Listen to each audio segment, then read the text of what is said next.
ఓ పరమాత్మ, షిరిడీ సాయిబాబా, నీ చరణ సన్నిధిని చేరిన నన్ను అనుగ్రహించు.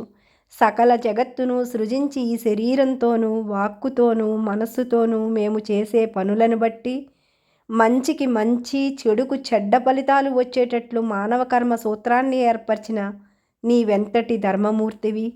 అదీగాక ఇతరుల జీవుల పట్ల అసూయ, ద్వేషం పెంచుకొని ఇతరులకు కష్టం నష్టం కలిగించే చెడు పనులను చేసి దాని ఫలితంగా కాలానంతరంలో దరిద్రము, అనారోగ్యము, అపకీర్తి, తీరని మనోవేదన లాంటి ఎన్నో సమస్యల్లో చిక్కుకొని పైకి చెప్పుకోలేక, దాచుకోలేక, ఇక వేరు దిక్కులేక నీవే దిక్కని నీ పాదాలు ఆశ్రయించిన అందరినీ, వారిని శరణన్న వారిని అందరి కష్టాలు తీరుస్తానని, శాంతులు ప్రసాదిస్తానని ఎందరికో అభయమిచ్చావు.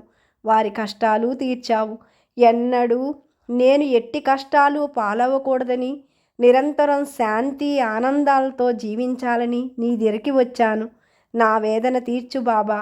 నాకు నీ అభయహస్తంతో ఆశ్రయమివ్వు బాబా. షిరిడీ ప్రజలు ఎన్నో పనులు చేసుకుంటూ కూడా శ్రీ సాయి లీలలను గానం చేసుకుంటూ ఉండేవారు. ఆయనను దైవంగా గుర్తించి సేవించిన వారు ధన్యులు. మొహమ్మద్ తంబోలితో సాయిబాబా ఒకసారి కుస్తీ పట్టి ఓడిపోయి నిబంధన ప్రకారం షిరిడీ పొలిమేరల కవతల చిట్టడవిలో ఉన్నారు. బాయిజామ్ ఆమె వెతుక్కుంటూ వెళ్ళి సాయికి అన్నం పెట్టేది. సాయి ఆమె కొడుకు తాత్యాను జీవితాంతం కాపాడారు. తంబూలి షిరిడీ విడిచి వెళ్ళాక సాయి మరలా ద్వారకామాయికి వచ్చి ఉన్నారు. అప్పటినుంచి రోజు గ్రామంలో భిక్ష తెచ్చుకుని అందరికీ పంచి ఏ కొంచెమో తాను తినేవారు. నేను బానిసలకు బానిసను అని భక్తులతో అనేవారు. ఒకసారి నానావల్లి అనే భక్తుడు ఆసనం మీద నుంచి సాయిని లెమ్మని గద్దించి లేపి ఆ మహానీయుని స్థానంలో తాను కూర్చున్నాడు.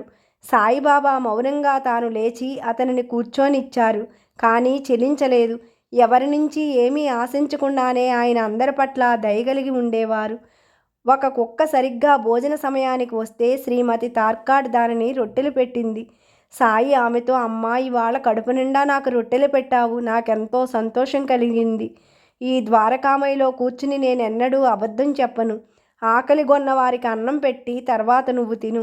నీకు సద్గతి కలుగుతుంది. ఎవరైతే సర్వజీవులలో నన్నే చూస్తారో వారే నా ప్రియమైన భక్తులు అన్నారు. గోవింద బలరాం మాన్కర్ షిరిడీ వెళ్తుంటే శ్రీమతి తార్కాడ్ సాయికి ఇవ్వమని 2 పాలకోవా బిళ్ళలు ఇచ్చింది. 2 రోజులు గడిచినా అవి తనకు ఇవ్వకపోతే సాయి శ్రీమతి తార్కాడ్ నాకు పాలకో పంపలేదా అని అతనిని అడిగి తీసుకున్నారు. శ్రీ సాయిబాబా ద్వారకామాయిలో నిద్రించేవారు. డేంగళే అనే భక్తుడిచ్చిన చిన్న చెక్కను ద్వారకామాయి కప్పుకు గుడ్డ పీలికలతో వేలాడదీసి చెక్కకు 4 మూలలు ప్రమిదలు పెట్టి క్రింద కూర్చుని ఉన్న బాబా ఉన్నట్టుండి బల్ల మీద పడుకుని కనిపించేవారు. దిగడం కూడా అలాగే జరిగేది. ఈ మహిమ చూడడానికి జనం విపరీతంగా వస్తుంటే ఆ చెక్కను విరిచి దునిలో వేశారు సాయి.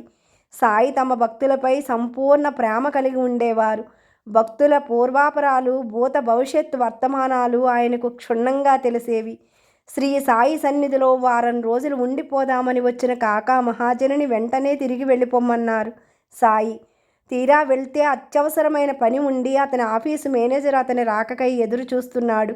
ధూమల్ అనే ప్లేడర్ ఒక కేసు వాదించడానికి నీఫాడ్ వెళ్తూ సాయికి నమస్కరించుకుని వెంటనే వెళదామని షిరిడీ వస్తే సాయి అతన్ని వారం రోజుల దాకా అక్కడి నుంచి కదలనివ్వలేదు. తర్వాత నీపాడ్ వెళ్తే కేసు సరిగ్గా వారం రోజులకు వాయిదా పడింది.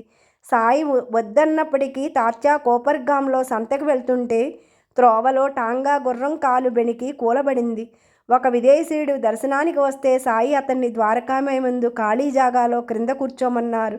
అది అవమానంగా తలచి సాయి ఒకరోజు ఆగిపోమ్మన్నా వెనక షిరిడీ విడిచి బయలుదేరాడు. త్రోవలో టాంగా ప్రమాదం జరిగి గాయాలై ఆసుపత్రిలో చేరాడు. ఒకరోజు సాయి, నేను ఇవాళ కాషాయ వస్త్రాలు ధరిస్తాను అన్నారు. నాసిక్ బ్రాహ్మణుడు మూలే శాస్త్రి ద్వారకామాయికి వచ్చి సాయిపై పూలు వేయగానే ఆయనకు అక్కడ కాషాయాంబరధారి అయిన అతని గురువు గోలక్ స్వామి దర్శనమిచ్చారు. నమస్కరించి లేచేసరికి సాయిబాబా ఆశీర్వదిస్తూ కనిపించారు.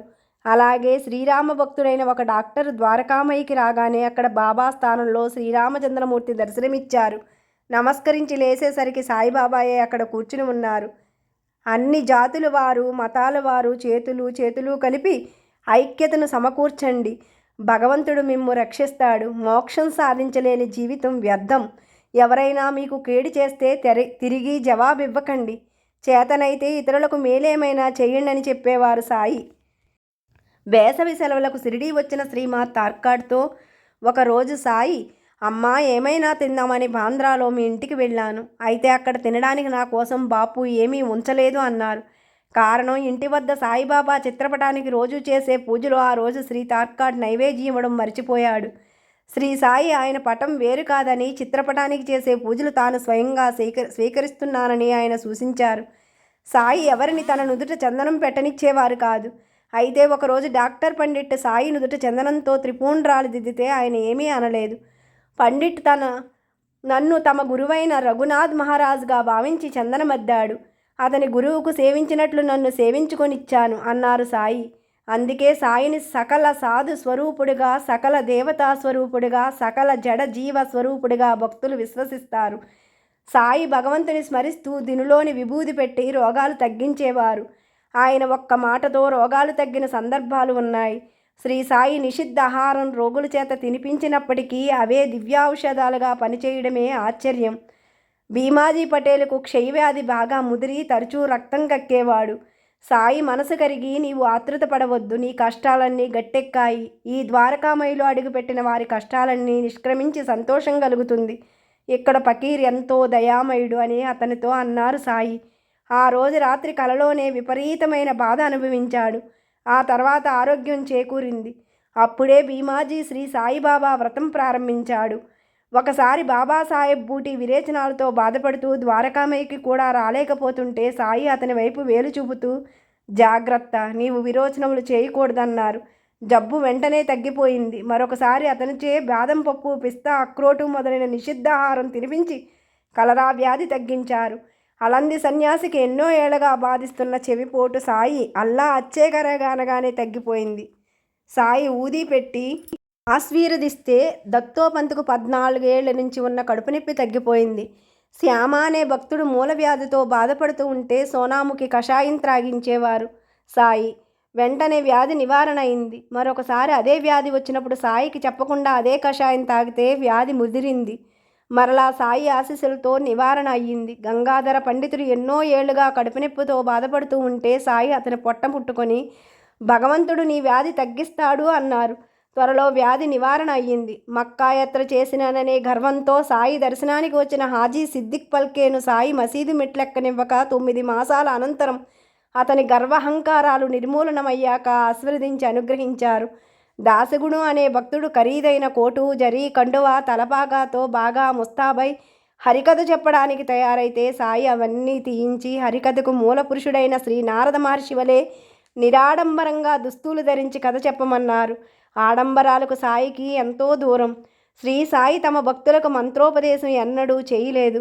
యోగాభ్యాసాలు చేయించలేదు. స్వంత అభిప్రాయాలను పక్కన పెట్టి సాయి అనే నామాన్ని మాత్రం స్మరించమని చెప్పారు. శ్రీ సాయి ప్రకృతిపై పూర్తి ఆధిపత్యాన్ని కలిగి ఉండేవారు. ఒకసారి షిరిడిలో ఉన్నట్టుండి తుఫాను ముంచుకొని వచ్చి క్షణాల్లో నేలంతా జలమయమైంది. సాయి ఆకాశం కేసి చూసి, ఆగు ఆగు, నీ కోపం తగ్గించు, నెమ్మదించు అన్నారు. కొద్దిసేపట్లో తుఫాను తగ్గిపోయి ఆకాశం నిర్మలంగా అయిపోయింది. మరొకసారి మధ్యాహ్నం పూట దునిలో మంటలు ప్రజ్వరిల్లి మసీదు అంటుకునేటట్లు ఉంటే సాయి తగ్గు తగ్గు, శాంతించు అనగానే మంటలు తగ్గిపోయాయి. మొక్కుకొని తీర్చడం మర్చిపోయినప్పుడు భక్తులలోని మలినాలు తొలగించడానికి, దానగుణం అలవర్చడానికి బాబా దక్షిణ తీసుకునేవారు. సూర్యాస్తమయం అయ్యేసరికి అంతా పేదలకు పంచేవారు. దక్షిణ అంటే కేవలం డబ్బు మాత్రమే కాదని, తనకు కావలసింది శ్రద్ధ, ఓర్మితో కూడిన విశ్వాసం అనే 2 కాసులేనని సాయి చెప్పారు. ప్రొఫెసర్ నార్కెన్ సాయి 15 రూపాయలు అడిగితే అతను లేవన్నాడు. నీ వద్ద డబ్బు లేదని నాకు తెలుసు. నీవు చదివే యోగ వాసిష్ఠం నుంచి దక్షిణ ఇవ్వు, అందులోని సారాంశం ఆచరణలో పెట్టు అన్నారు సాయి. శ్రీమతి తార్కాడ్కు 6 రూపాయలు ఇవ్వమన్నారు సాయి. ఆమె వద్ద డబ్బు లేదు. అరిషడ్వర్గాలనే 6 శత్రువులను సాయి సమర్పించమంటున్నారని ఆమె భర్త చెప్పాడు. అతను చెప్పింది నిజమేనన్నారు సాయి. తాను అడిగినప్పుడు ఎవరైనా ఇవ్వకపోయినా కోపగించేవారు కాదు. ఖరీదైన బహుమతులు తెస్తే తిట్టేవారు. గణపతిరావు బోడస్ను సాయి పదే పదే దక్షిణ అడుగుతుంటే అతని డబ్బు సంచి అంతా సాయి ముందు కుమ్మరించాడు. అప్పటి నుంచి జీవితం అంతా అతడు డబ్బు కెట్టి ఇబ్బంది పడలేదు. రత్తాంజీ అనే ధనికుడు మోర్వీ సాహిబ్ అనే సాధువును 3 రూపాయలు 14 అణాలు వెచ్చించి సత్కరించాడు. తర్వాత షిరిడీ వెళ్ళినప్పుడు మొదట 5 రూపాయలు దక్షిణ అడిగి మరలా 3 రూపాయల 14 అణాలు ఇదివరకే ముట్టాయని రూపాయి 2 అణాలు మాత్రమే తీసుకున్నారు. పుత్ర సంతానం లేదనే వ్యధతో ఉన్న రత్తాంజీ పుత్ర సంతానం కొరకు సాయిని ఆశ్రయించాడు. రత్తాంజీకి సాయి ఆశీస్సులతో కొడుకు పుట్టాడు.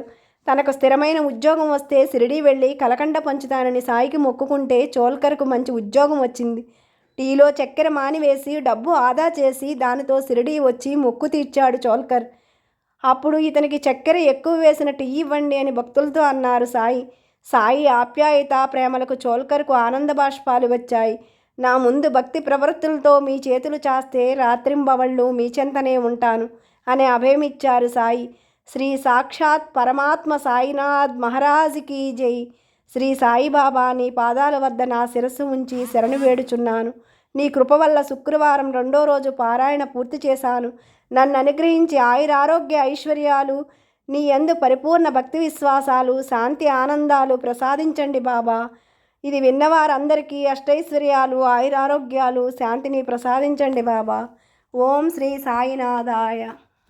సర్వం శ్రీ షిరిడీ సాయినాథ పాదార విందార్పణమస్తు.